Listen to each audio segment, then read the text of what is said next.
காலை உணவு இது வந்து தாமரை விதை, அப்புறம் எள்ளு மிட்டாய், பூசணிக்காய் விதை, பாதாம், முந்திரி, வால்நட், பிஸ்தா, வால்நட், பாதாம், முந்திரி, பூசணி விதை, எள்ளு மிட்டாய், தாமரை விதை, அது கூட 4 முட்டையில்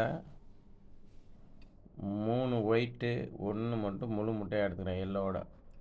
அது கூட ஸ்பெஷலான ராஜ உறுப்புகளை சரி செய்யக்கூடிய ஒரு மூலிகை.